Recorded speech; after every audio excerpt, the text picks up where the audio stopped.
आज बिहार के गया जिले में 5 सितंबर को बिहार के गरीब दलितों पिछड़ों की आवाज़ को उठाने के लिए सीपीआईएम के तरफ से प्रोटेस्ट का आयोजन किया गया। और यहाँ पे हजारों की संख्या में जो गरीब दलित पिछड़े हैं वो देखिए झंडा लेकर के आए हुए हैं। और यहाँ पे जो बिहार राज्य की सीपीआईएम की सचिव मंडल सदस्य रामपरी जी अभी भाषण दे रही हैं। आप सुनिए उनके भाषण को, क्या कुछ वो कह रहे हैं। तरह से महंगाई आसमान पर पहुंच रही है। आज दलितों और महिलाओं के साथ उत्पीड़न की घटना बढ़ रही है। आज जिस तरह से 50-60 बरस से जो दलित गरीब परिवार के लोग सीलिंग वाली जमीन पर बसे हुए हैं, उनको भूमाफिया पुलिस के साथ साठगांठ करके उसको उजाड़ने की कोशिश की जा रही है।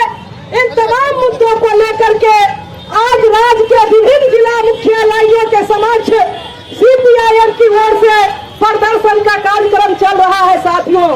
और आज इसी कार्यक्रम के तहत गया जिला के अंतर्गत गया के कलेक्टेरिएट के समक्ष आज गया के अंतर्गत चाहे वो अजीरगंज प्रखंड हो, बोध गया प्रखंड, टनकुप्पा हो, गुरुआ, शेरघाटी, आमस, परैया और गया शहर, पूरे गया के अंतर्गत जो आज गरीब गुरबा की समस्या है, हमारे हजारों की संख्या में हमारी गरीब बहनें, हमारे गरीब भाई, किसान मजदूर यहाँ पर उपस्थित हुए हैं।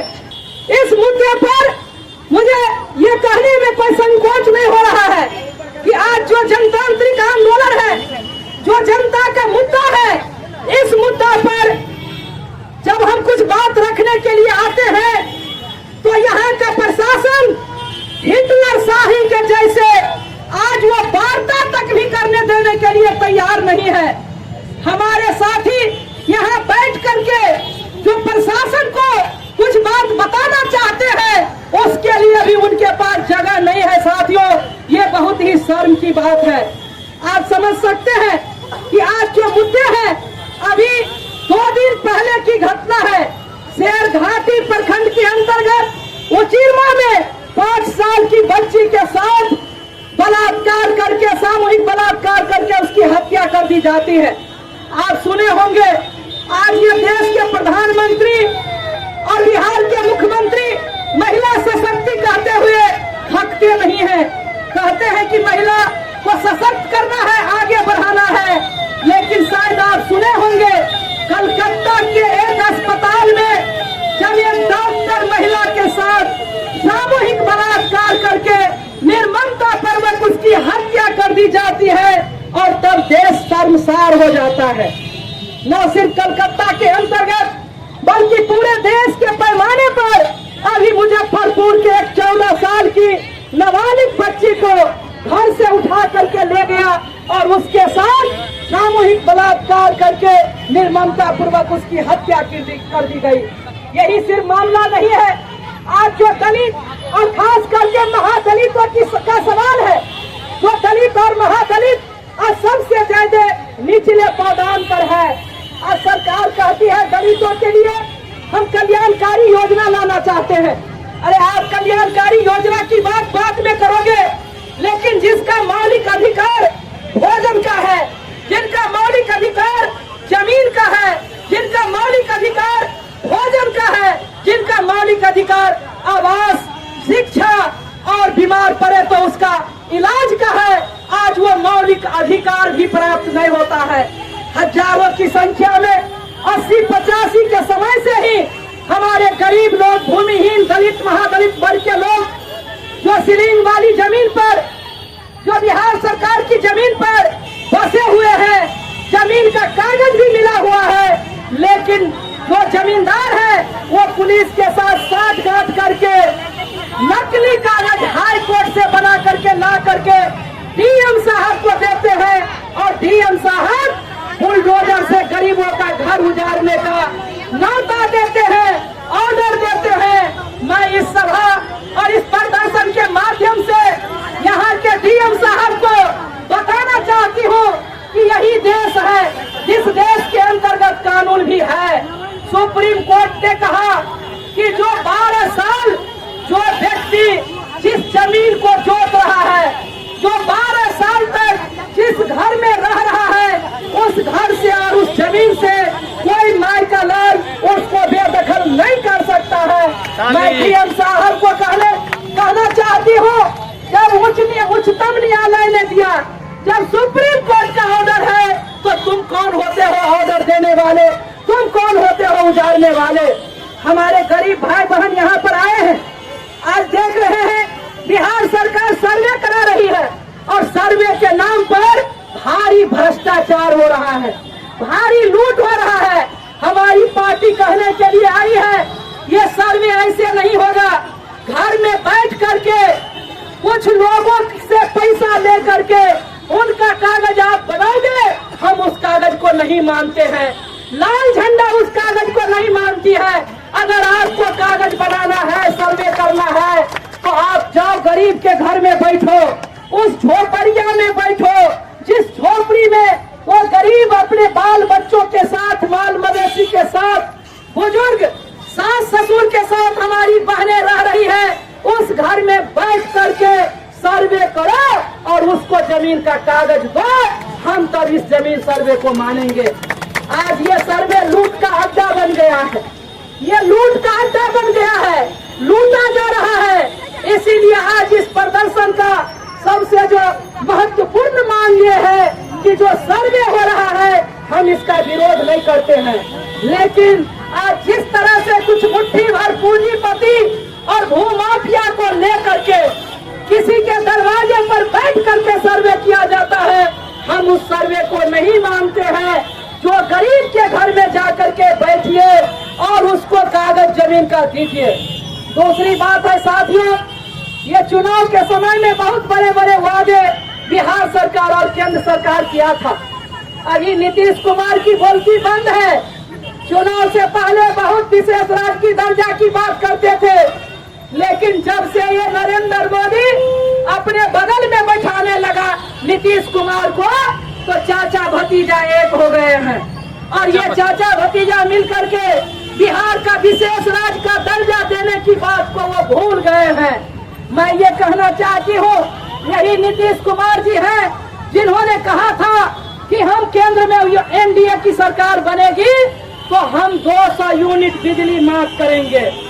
आज ये मांग है, हमारा प्रमुख सवाल है कि जो गरीबों का घर में जो बिजली जलती है, 200 यूनिट बिजली माफ आपको करना होगा।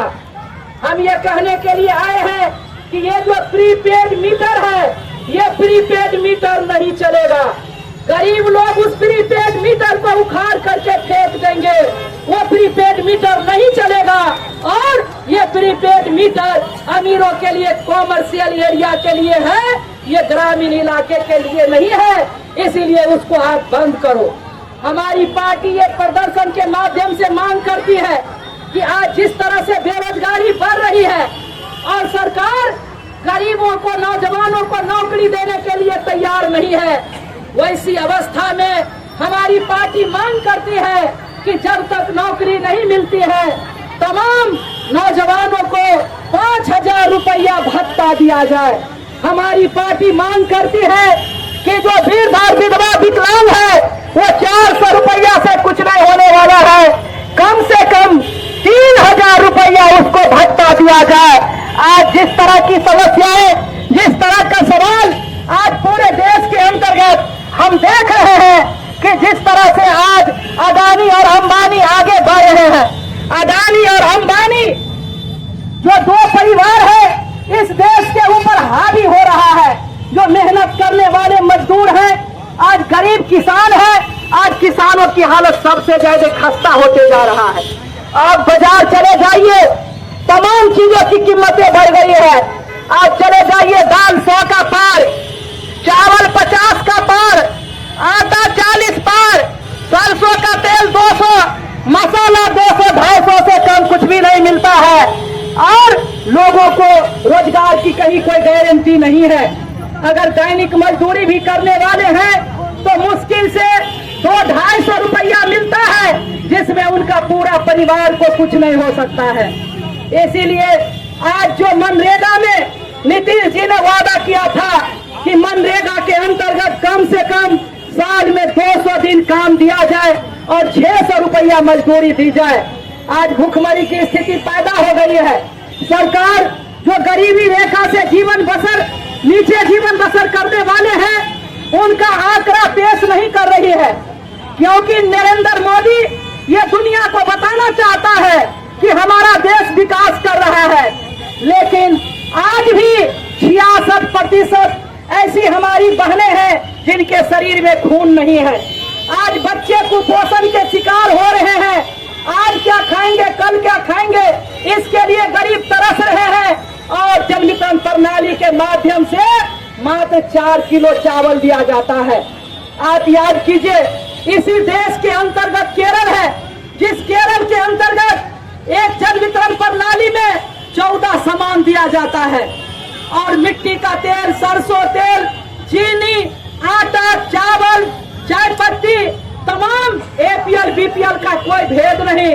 जो नौकरी करने वाला, सरकारी नौकरी करने वाला परिवार है उसको 25 किलो और जो साधारण लोग हैं उनको 35 किलो दिया जाता है। मैं मांग करती हूं बिहार सरकार से भी, केंद्र सरकार को मैं ये कहना चाहती हूं कि केरल भी इसी देश के अंतर्गत है। आप बिहार और दूसरे राज्यों के अंतर्गत भी ये तमाम चीज लागू करे, नहीं तो ये आंदोलन जारी रहेगा, ये आंदोलन आगे भी बढ़ेगा। आज सरकार वादा किया कि हम 5 डिसमिल जमीन देंगे बसने के लिए, लेकिन आज जिस तरह से बुलडोजर से उजाड़ा जा रहा है, इससे ये साबित होता है कि ये सरकार गरीबों का नहीं, अमीरों का सरकार है। मैं अंत में ये कह करके अपनी बात खत्म करना चाहूंगी। हमारे और भी साथी हैं, अपनी बात को रखेंगे। मैं ये अपनी बात कह करके खत्म करूंगी कि आज ये समस्याएं विकराल रूप धारण करते जा रहा है और इस सवाल को लेकर के हमारी माँ बहनें जो यहाँ पर बड़ी तादाद में आई है, जो आत्मनिर्भर बनने की बात करते हैं सरकार, ये आत्मनिर्भर महिलाएं कैसे बनेगी? ये